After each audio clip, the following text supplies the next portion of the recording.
Hi, I'm Waija, and this is my story. Before we enter this new season of Tender and Wild, conversations with experts, clinicians, survivors, and thinkers from around the world, I thought it might be important to first share my own story. This is the first time I've shared this much of it this publicly. And it feels tender and, well, honestly, a little frightening as well. But before we begin, I thought to gently mention that this episode and season includes conversations around trauma, chronic pain, spiritual harm, coercive relationships, emotional neglect, and complex family dynamics. Some parts might feel confronting, some might even stir grief, memories, or questions. So wherever you're listening from today, whether you're driving, folding laundry, at the gym, walking outside, or lying awake at night trying to make sense of life, I hope you'll listen gently and be kind to yourself.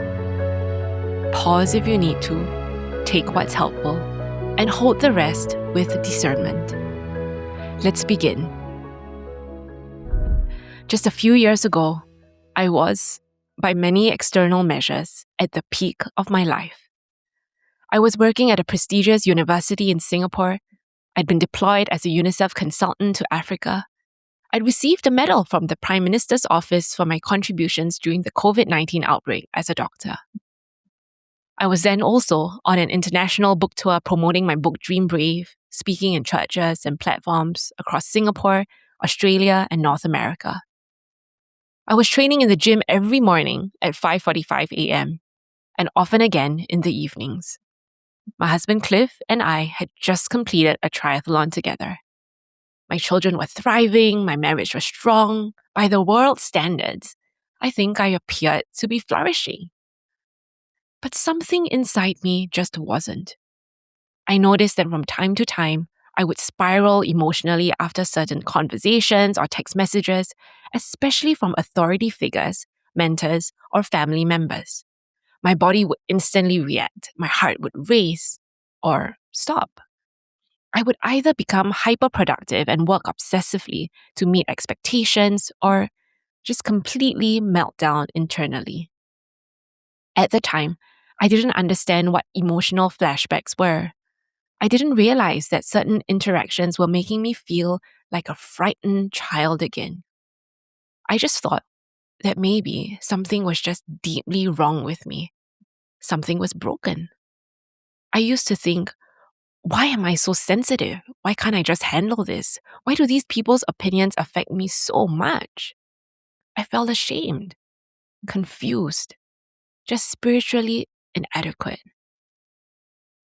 But the turning point came when I found myself lying in the intensive care unit after major spinal surgery.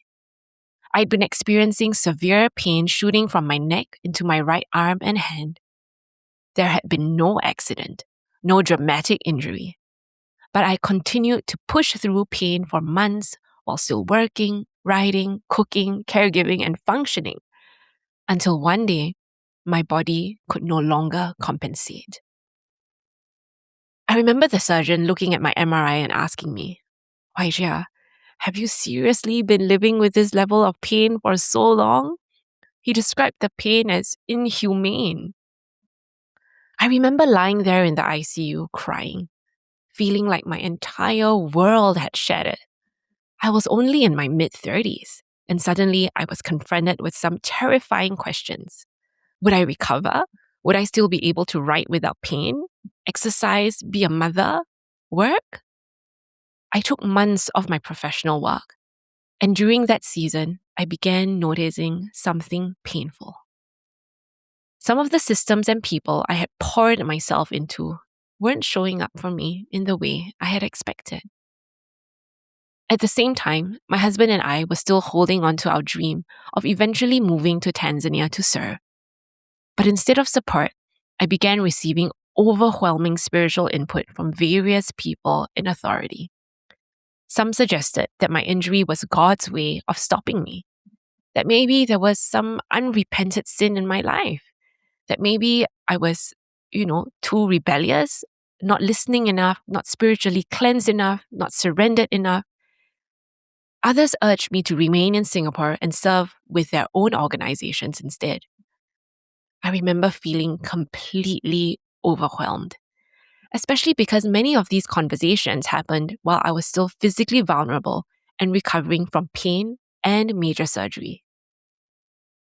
At the time, a few authority figures in my life would call or text me intensely, speak very strongly about what they believed God was saying, and then disappear. And when I later tried to express how confused or hurt I had felt by some of those interactions, they often responded that they had absolutely no recollection of those conversations at all. I remember feeling so disoriented, trapped, lost. Like, was I going crazy? Did it not happen? But it did. At the time, I didn't know terms like gaslighting, coercive control, or about unhealthy power dynamics in a relationship. I also didn't yet understand how growing up in a highly dysfunctional environment while growing up had made me especially vulnerable to relationships where I overrode my own instincts and deferred excessively to authority. All this time, I thought the problem was me. But who would believe me anyway? I mean, these were respected people in society, people with status, influence, spiritual authority, and public credibility. And I remember my husband Cliff asking me one day. He asked, if I'm your husband, then why do their words matter more than mine? And I couldn't answer him. But deep inside, I sensed that God was doing a deeper work in me, even though I couldn't understand yet what it was. Recovery was long, painstakingly long for an impatient person like myself. I went for physiotherapy several times a week. And then exactly 12 weeks later, the date that I was so looking forward to, on the precise day, I had been cleared to begin returning to exercise. I tore my left knee meniscus during a rehab session. And I remember thinking incredulously, like, how can all this be happening at once? Like, I already had ongoing nerve pain. Now I could barely walk properly too. And I thought to myself, wow, I must be so unlucky, or God must hate me. And simple things like typing, cooking, exercising suddenly became so difficult once again. And because so much of my identity had become wrapped up in achievement, capability, performance, and productivity, I began confronting those terrifying questions about who I was without those things. Without work, without fitness, without proving myself, without functioning at full capacity, was I still worthy? I remember lying in bed one night feeling completely abandoned, completely broken by people, by systems, even by God. I thought to myself, God, what is it that you're so unhappy about? Like, if there is a sign, something you want to tell me, just speak to me. But I'm done. I'm done being hurt and injured. And that night, in the quiet, I sensed two words rise gently in my spirit from deep within. I know it sounds crazy, but I felt the two words, ground zero. I started to weep. I never wept like that before. I've never had two words emerge from my inside before. And then I sensed what felt to be like an invitation from the Holy Spirit.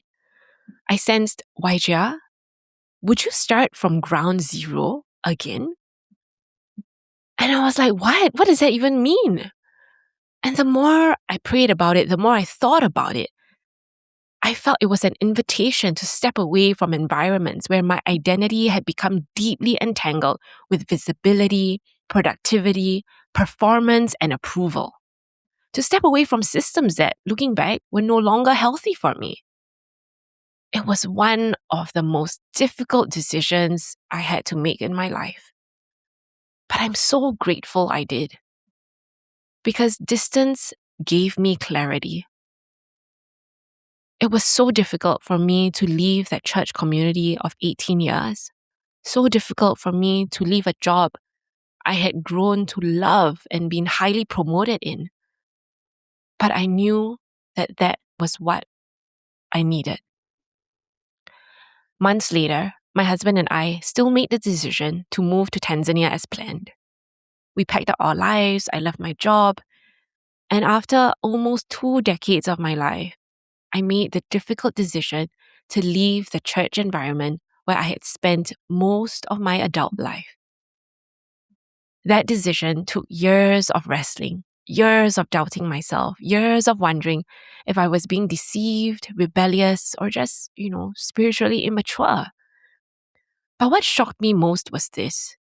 When I cautiously began sharing some of my experience with a few older, wiser Christians outside that circle, people I deeply respected as well, they were alarmed. Their reactions helped me realize that some of what I had normalized in my life was actually not healthy. Like many people inside unhealthy systems, I had interpreted control as honor, silencing myself as holy submission, fear as spirituality. And only years later, through therapy, through reading, and interviewing experts in coercive control and trauma for this podcast series, did I begin understanding how deeply my nervous system and sense of self had been shaped by all these dynamics. Around this time, I continued to struggle with persistent chronic pain even after surgery. Scan after scan came back normal. Test after test came back normal. I began to wonder, am I crazy? Am I just making up this pain? And that was when I began discovering neuroscience and pain research. I began learning that pain is not always just a sign of structural damage, but sometimes the nervous system itself can become sensitized through chronic stress, fear, hypervigilance, and threat. For me, this realization was absolutely revolutionary because I began noticing that whenever I thought about certain conversations, authority figures, or emotionally overwhelming interactions, my physical symptoms would intensify. My body was reacting to a memory, a mere memory. And for the first time, I started to wonder, what if my body had been carrying things that my mind had never fully processed? And so I started to slowly understand concepts like nervous system dysregulation, emotional flashbacks, and chronic threat states. And over time, through therapy, safety, and rest, supportive relationships, and learning to reconnect with my body, being more attuned to pain instead of pushing it away, my symptoms gradually improved. This entire experience changed how I understood suffering, pain, faith, and healing. Something I really believe in is that medicine and church can both be really beautiful and useful avenues of healing. But I've also learned that both can sometimes also coexist within systems where people's pain, especially women's pain, unfortunately, becomes minimized, over-spiritualized, or misunderstood. I found myself longing for a more integrated understanding of healing, one that honored both science and spirituality, wisdom and discernment, both prayer and agency. Because at the time, I remember sharing my pain with people from spiritual circles, and they would tell me things like, "Oh, your pain is a sign that you've wrongly accepted that pain is a gift or a sign, when what God really wants you to do is to push it away and to recognize that it's evil in your life." And I began to think, how can these two perspectives be so different? How can I actually reconcile, or is it even possible to reconcile? And when I was in medical circles, I remember the surgeon telling me time and again, this is just a little bit of anxiety. All the scans and tests are all normal. There's nothing more we can do for you. And I felt equally helpless and ashamed. So as I began to embark on this journey of discovery, to understand what pain really was in my life, that was how this podcast was really birthed. Eventually, after moving to Tanzania, another unexpected challenge emerged, one that I never imagined. New neighbors had moved in nearby to our small remote town with dogs that appeared deeply distressed and neglected. Their barking were relentless. It was day and night at every minute of the morning and the night were just filled with this relentless, loud, angry barks. The dogs were constantly stoned by people who were walking past them. They were tied to poles or trees. And something about the sight and the sound of that just completely dysregulated my nervous system. I never expected this, but I started to develop severe irritable bowel symptoms. I had hypervigilance, noise sensitivity. It came to a point where the moment I heard a bark, I would need to run to the toilet because I had diarrhea. I wore headphones so constantly that I eventually developed a painful ear cyst that had to be surgically removed. And it was during this season that I finally realized that I needed something more. I needed a trauma-informed therapy, but I did not know what that was at the time. And God was so good because just a few years ago, I had actually met a friend from the UK whose talk I had attended during a Christian medical conference. And at the time, I remember we just, exchanged numbers. But who knew that over time that we would become good friends? And she was the one who connected me and introduced me to a wonderful trauma-informed therapist from the UK. And through that, for the first time, I was introduced to the concept of complex trauma, or CPTSD. Now, believe me, I never thought of myself as someone who was traumatized. I grew up in Singapore. It's very safe, secure, materially comfortable. I was educated. In the world's eyes, I was successful. I was extremely type A, high functioning. But also, I had never publicly spoken about many painful aspects of my childhood and family life. The instability, the addiction, the substance abuse, the emotional volatility, the fear, the silence, the manipulations.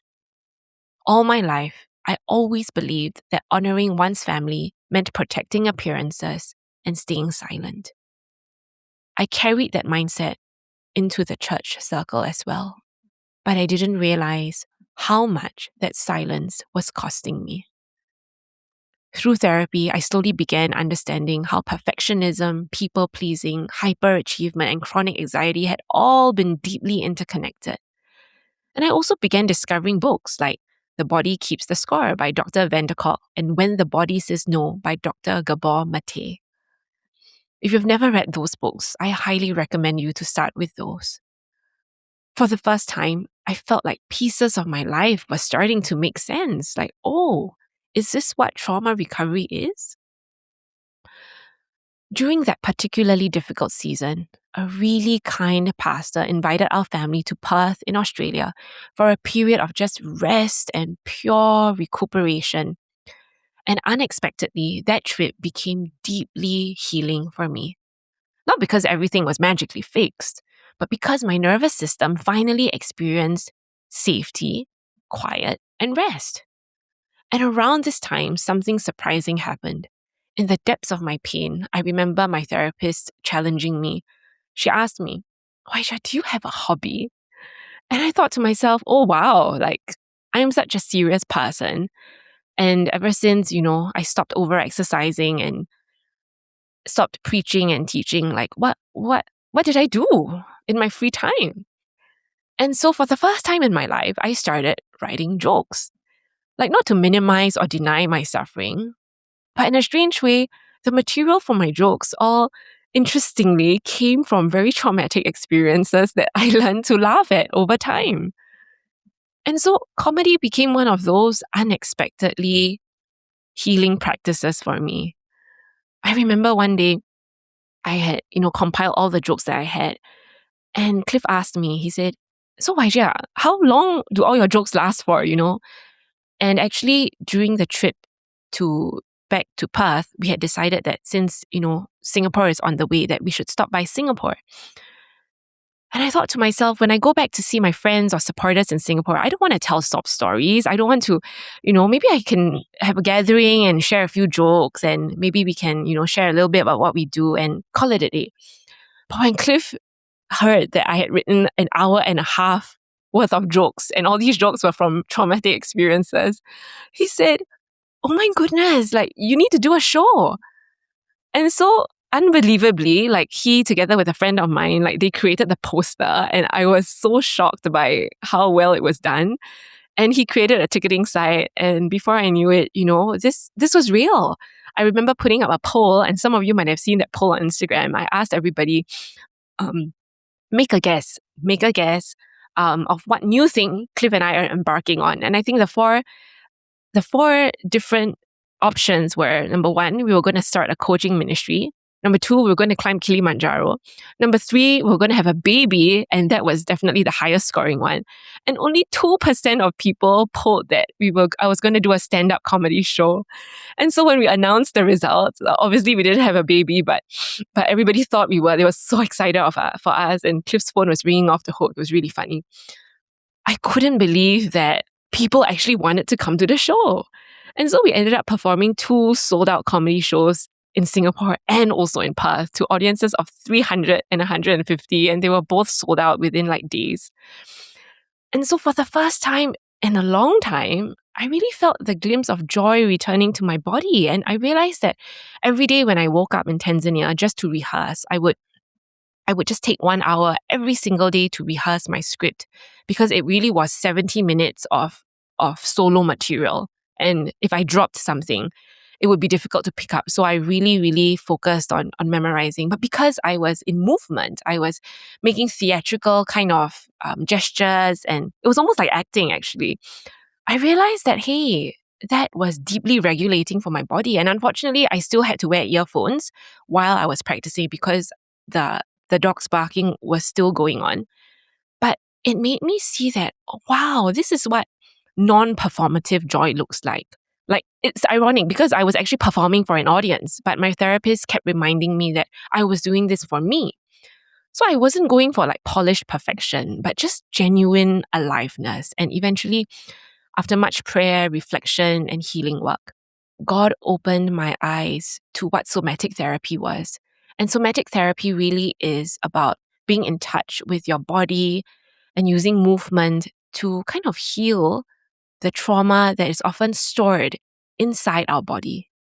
Whereas for so long, I'd always thought that, trauma could be healed just by talking, just by cognitive kind of therapy. This was the first time I actually experienced what it was like to experience somatic therapy inside our bodies.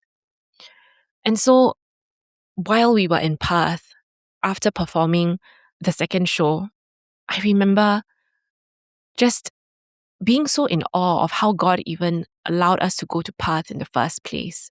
Because at the time, I remember we actually were not sure whether we wanted to go to Perth because of the finances involved. Even though the pastor was so kind to offer us a beach house to recuperate for free, for no charge at all, there were still the plane tickets. And I remember Cliff just making the call and said, we should definitely go. And he said, God has already opened the door. Why are you still holding back, And it was quite a funny moment for us because he was just so looking forward to needing a break. But I remember at that time, for me to say yes was such an act of faith. And shortly after, like within the week, a couple from Melbourne, a couple I'd never met before, they were strangers, they didn't even know about this offer for us to recuperate in Perth. They deposited a sum of money into our bank accounts that just shocked me because it was large enough to cover all 4 flight tickets for us to fly from Tanzania to Singapore and Singapore to Perth. And so if you watch Dragon Lady, which is the stand-up comedy on YouTube, you'll hear a little bit more about that journey. But suffice to say, it made me recognize that God was in my healing journey. So if you're listening to this and you're feeling all alone, forgotten, lost, ashamed, crushed, I just want to encourage you that God is still with you. Because for so much of that process, I felt so alone. And I felt like I couldn't feel or hear God anymore. The amazing thing was that during our time in Perth, I actually, while I was still doubting God and, really wrestling with even my relationship with Him after going through so much pain with church circles and church hurts, I would even ask myself, like, am I still considered a Christian in the world's eyes? I remember asking God, just in a very childlike way, like, God, give me a sign. Give me a sign that we're meant to go back to Tanzania. If not, then maybe we should just call it quits. And I remember feeling like, wow, God answered through not just one sign, but 19 signs. Because while we were there in Perth, I saw 19 rainbows. And I know it sounds crazy. I know it might seem as if like I'm oversimplifying things, or maybe it was just a coincidence.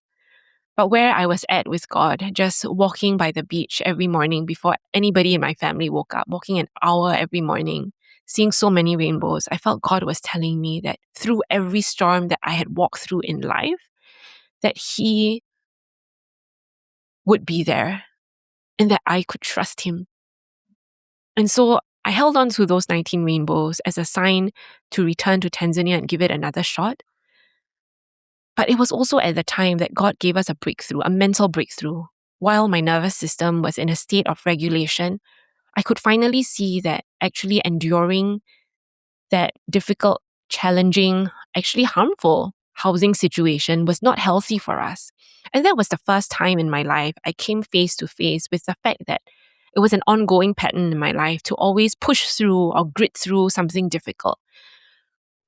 It made me feel like it was so important to push through something because that's how we show faith. That's how we show endurance. But it was during that encounter or that quiet kind of time in that retreat with God that I realized that sometimes the wisest and most holy thing we can do is actually to walk away from a situation. Not out of rebellion, of course, or fear, but out of obedience almost. And so when we left Perth, it was with that recognition that we would find a new place for ourselves. And that was such a huge mental breakthrough for me because I realized that it wasn't just a physical home, but God wanted me to understand the pattern that it was okay to leave toxic situations. And so finally, when we came back to Tanzania, that's another long story, but it took us over 8 months to find a home that felt safe and sustainable for us. And actually, I'm doing this podcast recording in the safety of our new home that took us 8 months to find in our small remote town in Tanzania. But even that was such a beautiful reminder of His goodness. And I remember taking a picture of our family in front of this house with a 20th rainbow over it. And I realized that, oh wow, before we found this house, we actually viewed 19 homes that were rejected. And for every closed door, it was almost like a mirror of, or a parallel of God's faithfulness. That every time there was a storm or a closed door, that God provided a rainbow.